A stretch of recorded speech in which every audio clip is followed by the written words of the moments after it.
Our extraordinary person of interest today is Ray Didinger. Ray Didinger has won 4 Emmy Awards as a writer and producer at NFL Films. Before that, Ray was a reporter covering the National Football League for the Philadelphia Bulletin and later the Philadelphia Daily News. I don't know if this is the right term, but you had a little bit of a Forrest Gump life. In almost any walk of life, so much of it is just being in the right place at the right time. Yeah. I mean, you can have all the talent in the world, but if you're not in the right place at the right time, you may never get to show it. Yeah. People write screenplays all the time that are absolutely positively wonderful, but they shop them around and they shop them around and they go from this studio to that studio and they get rejected and they get rejected and they get rejected. And then all of a sudden it falls on the right desk at the right time and it becomes a huge success. I mean, to me, the classic story is the most honored sports movie of all time, which is $1 Million Baby. Won more accolades and more Academy Awards than any sports film ever made. I mean, it won Best Picture, it won Best Actress, it won Best Director, it won Best Supporting Actor. It's the most honored sports film of all time. It was rejected by 14 studios. It was passed around, it was kicked around Hollywood for 6 or 7 years. And one day somebody mailed it to Clint Eastwood. And Clint Eastwood read it and said, "I'm doing this movie." And he made the movie, and next thing you know, won the Oscar. 80% of the lives of people that we pass on the street are all about that. Just being in the right place at the right time. And I was an example of that. There's no rational reason why at 23, with virtually no experience, that I should be covering pro football for the largest afternoon newspaper in America. There's no way that computes. Right. But it just so happened that I fell into a situation where the Philadelphia Bulletin hired me. I went there to cover high schools. The guy who was covering the Eagles retired, and the sports editor decided to just give me an opportunity and change my life. Because we're broadcasting essentially worldwide on WXVU.org, you went to high school locally in the Philadelphia area? Yes, St. James High School in Chester, Pennsylvania. I pretty much grew up on Woodland Avenue and grew up in my grandfather's bar. What was the address of the bar? It was at 65th and Woodland. It's right across the street from the police station. As a proud Temple alum, I always point out to people that Temple University basketball has the 5th most wins in all college basketball. I mean, the only schools that are ahead of it are like Duke, North Carolina, Kansas, and UCLA. There's one other school. The number 5 winningest all-time college basketball program is Temple University. And it all started with Harry, really. Your dad was a World War II veteran? Yes, he was a navigator on a B-24 bomber. And he flew 30-some missions. 34. You were supposed to, if you survived 30, you were supposed to go home. If you actually made it to 30 missions, that was supposedly the end of your duty, and you went home. But they had lost so many planes and they had lost so many men that they said, we can't afford to let you go. You got to keep flying. So my father flew 34 and managed to survive them all. He never talked about it. I mean, he would absolutely never, ever talk about his World War II experience. So as a kid, wanting to learn a little bit more about my father, I read everything I could get my hands on about the 8th Air Force, just so that I knew he wasn't going to tell me, but I wanted to find out what it was like. And the stuff I read about what the 8th Air Force went through was chilling. The two numbers that stick out in my mind are that the casualties for the 8th Air Force, 47,000 men in the 8th Air Force lost. And at the height of the war, the life expectancy of a B-24 crewman was 6 missions. Right. You were expected the most you could expect to survive was 6 missions. He flew 34. In many ways, they turned the tide of the war because they brought the war to Hitler's doorstep. At a time when nobody could get into Germany, certainly the Allied ground forces hadn't gotten into Germany. So the only way the Allies brought the war to Hitler was the 8th Air Force got there and dropped the bombs, but paid a terrible price in doing it. Was sports always the thing that you were most inquisitive about? It's what I enjoyed the most. I mean, I had a lot of interests, but the thing that I enjoyed was sports. Yeah, I from a very, very young age, and it was largely encouraged by my family. I mean, my grandfather, I think by running the bar, was by nature a sports fan because that's all anybody ever talked about in the bar. And you know, that was the way my dad grew up that way. And my mother was a huge sports fan herself. My mother was, I mean, she was very much into it, and she could talk football with any man. I mean, she had a lot of knowledge and very strong opinions. So that was the house I grew up in, and in our house, the conversation always revolved around sports. I mean, it was, you know, in the summer you talked about baseball, and in the fall you talked about football, and that was it. I mean, that was what we talked about with my grandfather, with my father, with my mother, with my grandmother even. And so it was just a very natural thing to me. I was just surrounded by it, and I loved it. I loved it. When did you decide that you wanted to be a sports writer? I think I decided I wanted to be a writer pretty young. Yeah. Well, you were in grade school. When I was in grade school, in the book, I write about what was really kind of an epiphany for me was when I was in fifth grade in grammar school.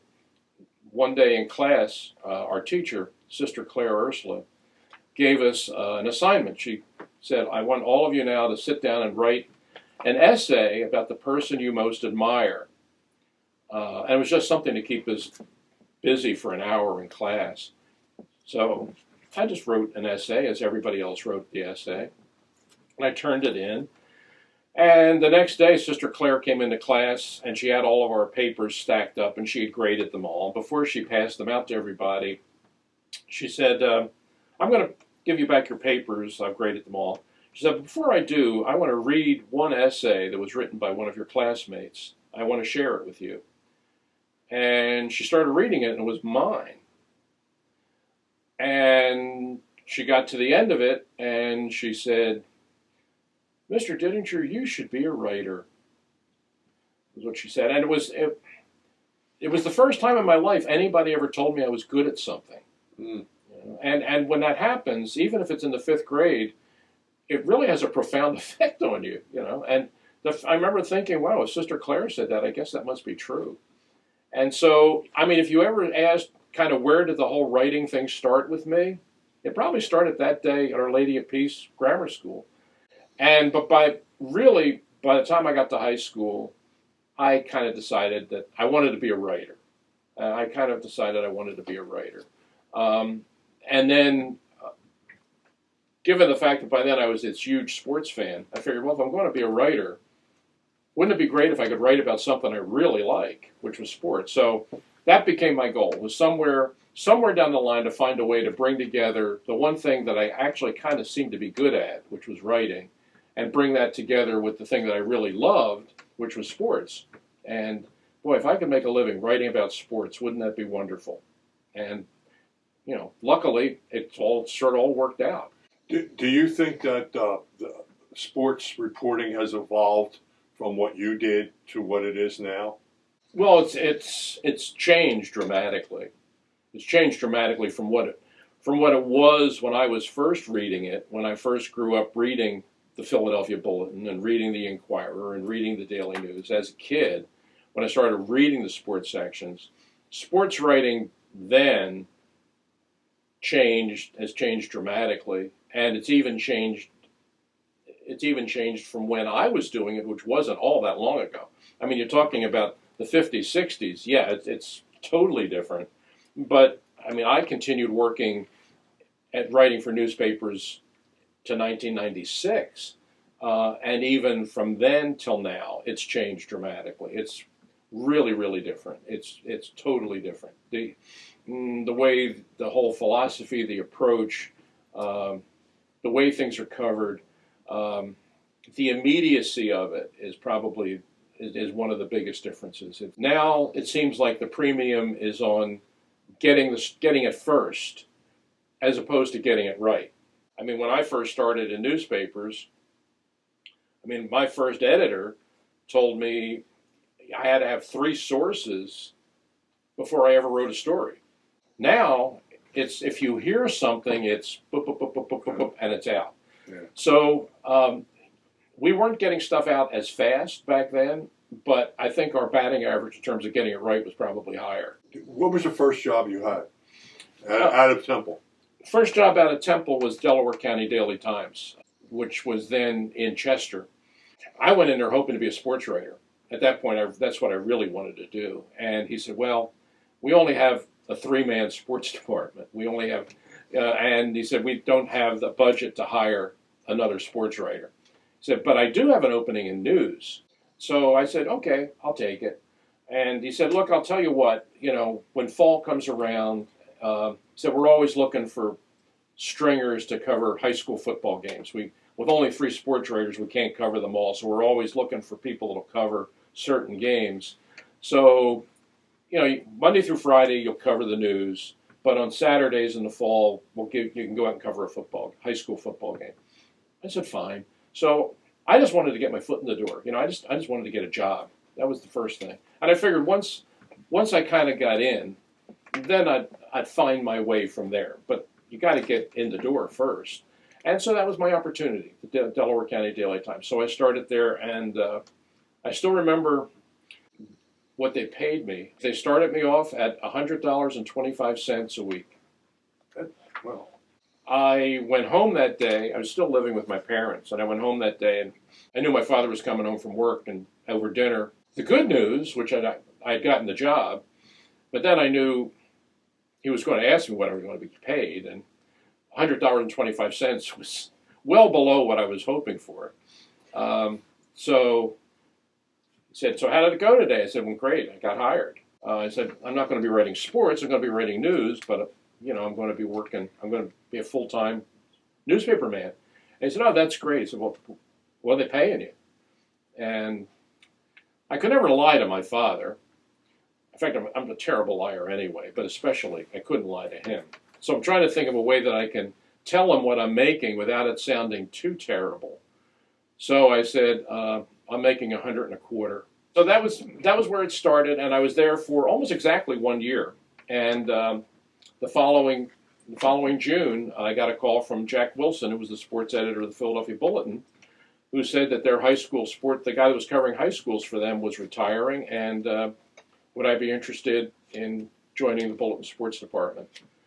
So, I couldn't say yes fast enough. So I went to the Bulletin, and I covered high schools for 1 year. The next year he put me on the Eagles, and the rest is history. They made the decision to change and put me on the pro football by the following spring. So I covered the whole high school football season, and then I covered about the first 2/3 of the high school basketball season. And then by then, the gentleman who had been covering the Eagles for 35 years retired, and the sports editor shocked everybody, including me, by offering me the Eagles job. But I did the whole football season, and in fact, it was a great high school football season. That season of 1968 was a great high school football season in Philadelphia, because when I had to pick my all-area team at the end of that year, I had 4 guys on that team that played. 4 of the 11 played in the NFL, which is pretty good when you think about that. Quarterback was Steve Joachim, who played at Haverford High. I played against him. Yep, Stevie was the quarterback, and he went on and played at Temple, and then played a little bit with the Jets. One of the running backs was Billy White Shoes Johnson. Yeah, Chichester, who played at Chichester, and then became a big star at Widener, and then of course went on and became a dynamic kick returner in the NFL. One of the ends was Randy Grossman, Haverford too. who also played at Haverford, and then went on and won 4 Super Bowls with the Steelers. And the other running back was John Capoletti, Monsignor Bonner, who then went on and became, as we sit here today, still the only Heisman Trophy winner at Penn. So they were all playing high school football in the Philadelphia area that year, when I was covering it. So it was very high level of football. So writing high school football that year in Philly was really fun. I got a great lesson very early. So I'm only in the newsroom like 2 or 3 days, but people kind of know who I am now. So I'm sitting at my desk, and Claude Lewis, who is a City-Side columnist, comes walking over and introduces himself to me. and said, "So you're going to be covering high school sports?" And I said, "Yep." And he said, "Can I give you a bit of advice?" And I said, "Sure." You know. And he said, "When you're covering high school football games and there's a fumble, when you're writing about it the next day, don't identify the kid that fumbled. You can identify the kid that recovered the fumble, but don't name the kid that fumbled." And I said, "Why? You know, it's a 16-year-old kid that fumbled the ball, who probably feels terrible enough about it anyway. Does he really need to see his name in the paper for doing it?" And I just thought it was a great thing that Claude suggested. I wouldn't have thought of it myself, but I thought it was a very human thing for him to say. And when I was covering high schools, I never did. Now, when I went to cover the Eagles, obviously it's a whole different story. You're talking about professional players who are making a lot of money to play. Guy fumbles, okay, I'm going to tell you who fumbled. But in high schools, I never did. I wanted to ask you, how did you totally stunned when you were asked to cover the Eagles? Yeah, totally stunned. Yeah. How did Floored. How did the coaching staff and the players treat you? Well, it was a complete shock for everybody because the gentleman who had been covering the Eagles was a guy named Hugh Brown, who had been covering them literally from the Steve Van Buren days. I mean, he had been covering them for 30 years. And nobody really knew that Huey was getting ready to retire, but he did. And then it became a real question, okay, well, who's going to get the job? And there were a couple of veteran guys in the department who had been sidebar guys on the Eagles, a guy named Frank Brady. Then there was another writer named George Casita, who was also a really good writer. That everybody kind of thought, well, it'll be Frank, or it'll be George, or it'll be one of those guys. And I assumed that too. You know, I had only been there for 1 year covering high schools. And one day the sports editor came over to me and he said, "Let's go downstairs. I want to buy you a soda." He didn't have a private office. He just had a desk. But if he was going to have like a serious conversation with you, he would always take you down to the cafeteria. So he said, "Let me buy you a soda." So we went down to the cafeteria, and I didn't know what I had. I thought he was in trouble. You know, it was the first time he had ever asked me to have that kind of a conversation with him. And so we go down there, and we're sitting at a table sort of off to the side, and he said, "I guess you heard that Huey Brown's retiring." And I said, "Yeah, I did." And he said, "I want you to cover the Eagles." And I was floored. I mean, I never dreamed at that point that he was going to offer me that job. He said, "I've given it a lot of thought," and I talked to Sandy Grady, who was the columnist there, and we talked it over a lot, and we think you're ready. And so I certainly wasn't going to turn it down, but there was no question it was a heavy lift. I mean, to hand that beat to a 23-year-old guy who was still finding his way. I mean, it was a huge leap of faith on Jack's part. And I know a lot of people within the Bulletin probably really questioned it.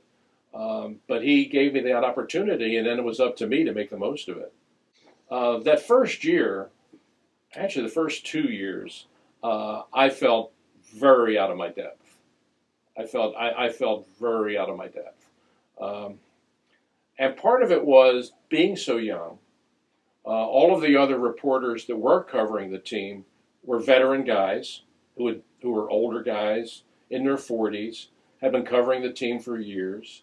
The players knew them, the coaches knew them, and here I am, this 23-year-old newbie, just walking in there, and nobody knew who I was, nobody knew what I was about, and there was a lot of doubt on their part and on my part as to whether I could do it. I remember when I went there, Eagles training camp that summer, 1970, was at Albright College, which is up in Reading. And so I was up there, and every day, all the writers, and there were half a dozen of these guys that were there every day. Again, veteran guys, and I was so paranoid about getting beat on a story that I was writing 4 or 5 stories a day. I was just filing reams and reams of copy every day from there because I didn't want to miss anything, and I was hoping that I could make up in terms of volume what I lacked in experience. And after about a week, an assistant coach, Charlie Gower, he was the backfield coach. One day I'm walking off the practice field, and Charlie comes walking over to me. And he was an older coach, had been around, and he said to me, it's like this happened 2 days ago. I remember it so well. Charlie said to me, you seem like a nice boy. And he said, I can tell that you're trying really hard. He said, but I'm reading what you're putting in the paper, and you don't know much about football. And you did, and you really thought you did, right? No, I thought I had a working knowledge of it. I certainly didn't know it as well as a football coach knows it.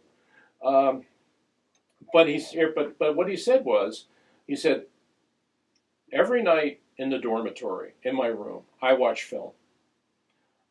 He watched film. Yeah, Charlie said, every night after dinner in the dorms, I watch film. He said, if you want to come in some nights and sit with me, I can teach you some things. I can show you some things. He said, it's up to you. Okay. And so, I didn't want to make a pest of myself. I didn't want to come every night. But 2-3 nights a week, I would go knock on the door. Charlie would let me in, and he'd be sitting there watching film. And I would sit there and I would watch film with him for a couple of hours. And he took me inside the game. He explained the game to me in a way that I didn't really understand. And I remember there was one moment when there was a pass play, and he stopped the film and he said, okay, who's responsible on that play, on that touchdown pass? Whose responsibility was that? Basically, who screwed up? I said, well, the cornerback is running with him. And he said, no, that's not his assignment. He was supposed to take the flat. That's the safety's play. But the safety was fooled by the fake. The safety came inside, and the cornerback just saw the receiver take off, and so the cornerback ran with him just so that he wouldn't be wide open. And yeah, he was 3 steps behind him when he caught the ball and went in the end zone, but that wasn't his play. And he said, now, if you were writing that story in the paper, you would have written that the cornerback got beat on that play, wouldn't you? I said, yeah, I would have. And he said, you know what would have happened? Next week when he came on the field, the fans would have been booing him because they would have thought that he gave away a touchdown. He said, it wasn't even his fault. He said, so you wonder why people, the coaches and the players, don't like sports writers? It's because you guys make mistakes and we have to live with them. And so as a result, I continued to study with Charlie and learn as much as I could.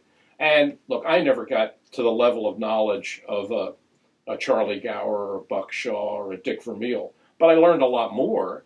And what I learned most of all was I understood what I didn't know. And if I wasn't sure of something, I asked before I said anything, because I knew the responsibility that came with what we were doing in our reporting. And that's one of the things that you asked me about, what's the difference in today's journalism, both print and on TV and on the radio. There's so many people just have these loud opinions on things. And how informed are they? I just don't know. But I know that I took it real seriously. And, did I make mistakes? Yeah, I made some mistakes along the years. But I tried as best as I could to, if I was going to write something, if I was going to say something with a strong opinion about it, I wanted to feel really comfortable in what I knew and what I was saying and make sure it was right. Because I thought that was your responsibility as a journalist. my first year with Vermeil, 76, when Vermeil came in from UCLA, we did not get along, which is very funny because today we have a wonderful relationship. We're very good friends today. But 1976, not so much. Because Dick was coming in as a first-time NFL head coach.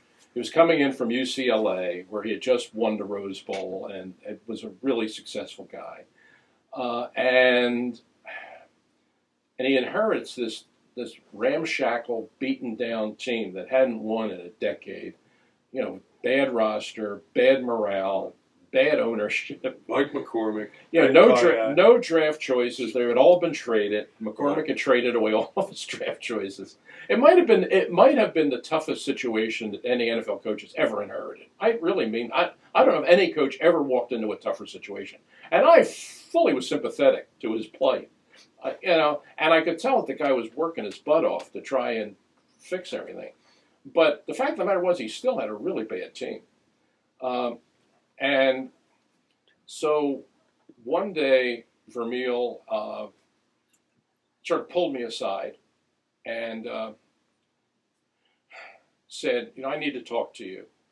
And he said, you're undermining my program. And I said, I'm not sure I understand what you mean. And he said, I'm out here every day working with these players. And then every night they read your story and you just tear them down. You're not wrong. I said, but you have to understand, I fully understand you're doing what you have to do as a coach.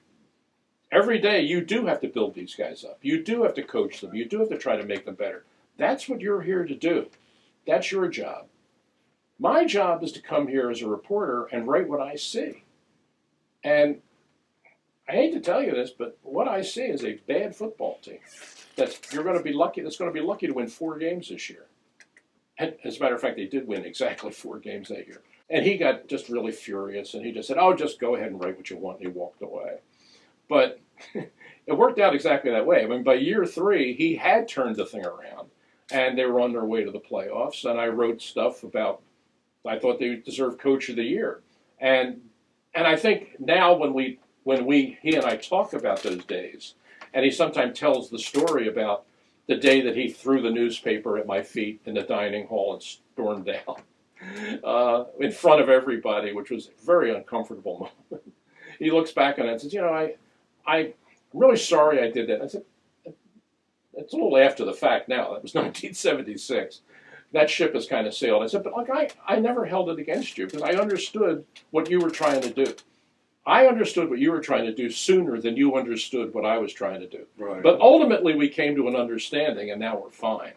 The one thing with Dick was, in whatever capacity you encountered him, you knew that he was 100% genuine. That what you were getting, whether it was your friendship or whether he was mad at you, it was coming from an honest place. He never said anything for effect. I mean, everything he said was you could take it to the bank.